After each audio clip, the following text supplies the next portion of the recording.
The morning began the way most of them did for Ayan Malik, with a quiet heaviness he could never quite explain.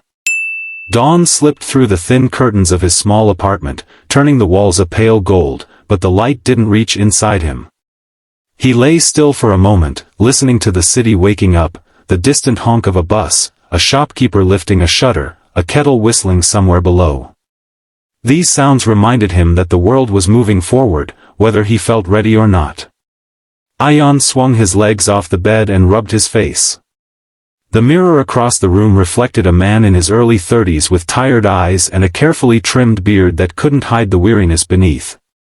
He had slept, but rest felt like something different, something he hadn't known for a while. He dressed mechanically, buttoning his shirt, straightening his collar, and tying his shoes with practiced motions. Today would be like yesterday, he told himself, and probably like tomorrow too. Outside, the air was cool, carrying the scent of dust and brewing tea. The street was already alive. Vendors called out their morning specials, children in crisp uniforms hurried past with oversized backpacks, and office workers stood in small clusters waiting for transport. Ayan joined the line at the bus stop, clutching his bag and staring at the cracked pavement. He kept his gaze low, not because he disliked people, but because meeting eyes felt like an effort he wasn't sure he could afford. The bus arrived with a groan, doors opening reluctantly as if it too resented the early hour. Ayan squeezed inside, finding a spot near the window. He watched the city slide by in fragments, shops opening, doors closing, faces appearing and disappearing. Everyone seemed to be in a hurry, carrying invisible weights of their own. At the third stop, the bus slowed again. A woman climbed aboard, her movements careful and deliberate. She looked to be in her late 40s, wearing a simple blue shawl and holding a cloth bag close to her chest. As she scanned the crowded bus for a place to stand, her eyes met Ayan's for a brief moment. Instinctively, he looked away. Then, something unexpected happened. The woman smiled. It wasn't loud or exaggerated.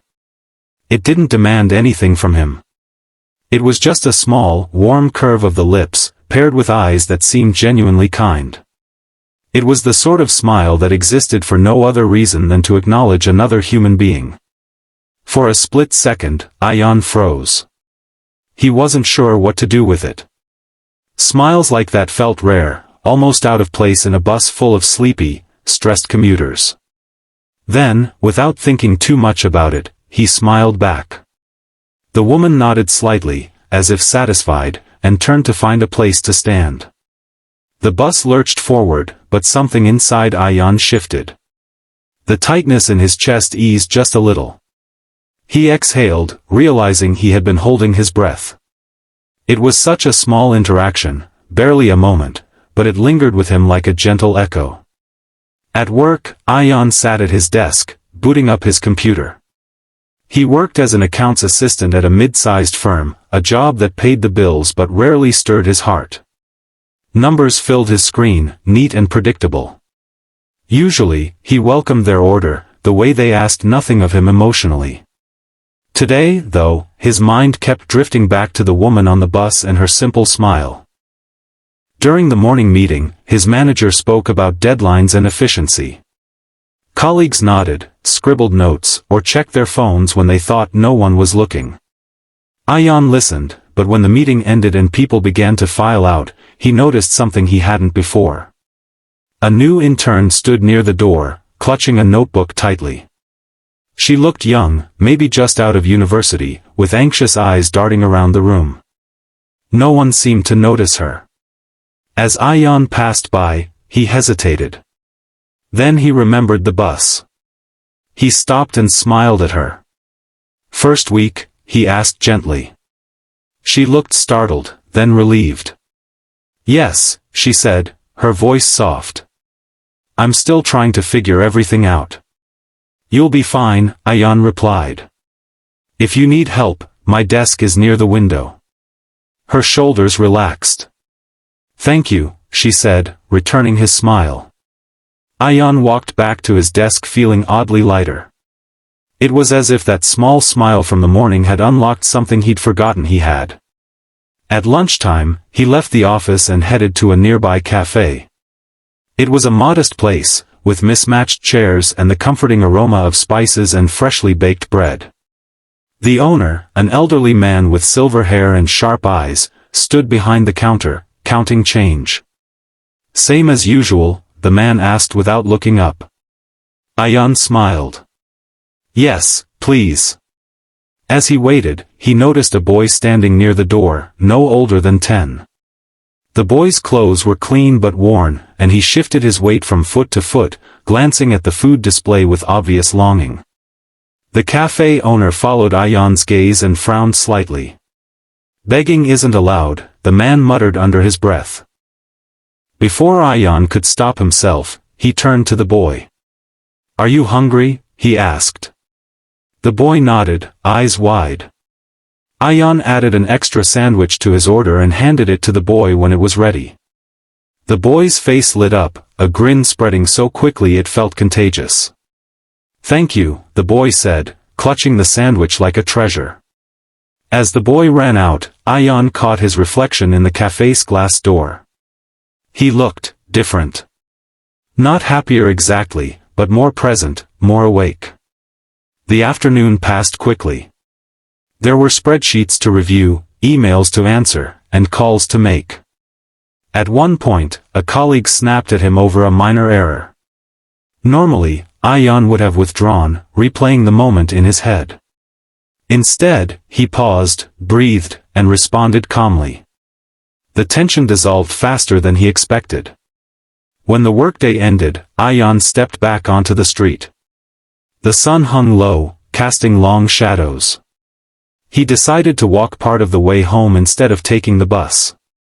The city felt different now, still busy, still loud, but less oppressive.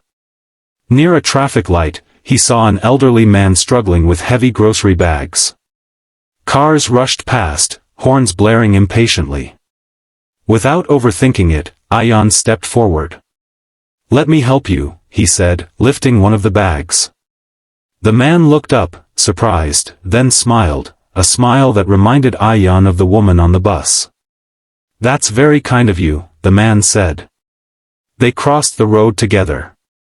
When they reached the other side, the man thanked him again and patted his arm before continuing on his way. Ayan stood there for a moment, watching him go. He felt a quiet warmth settle in his chest. At home that evening, Ayan cooked a simple meal and ate by the window. The city lights flickered on one by one, each glowing square telling a story he would never fully know. He thought about how his day had begun, with heaviness, with silence, and how it had unfolded differently than he expected. All because of a smile. Somewhere across the city, the woman from the bus might have been going about her own evening, unaware of the ripple she had set in motion. She might have smiled at others too, or perhaps that one smile was all she had to give that day. Either way, it had mattered. Ayan realized something then. Kindness didn't always arrive in grand gestures or dramatic moments.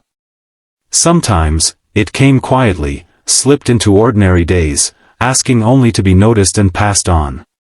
The next morning, as Ayan left his apartment, he caught his reflection in the mirror one last time. His eyes still held traces of tiredness, but there was something else there now, a softness, a readiness. Outside, the city greeted him with its familiar noise. At the bus stop, people waited, lost in their own thoughts.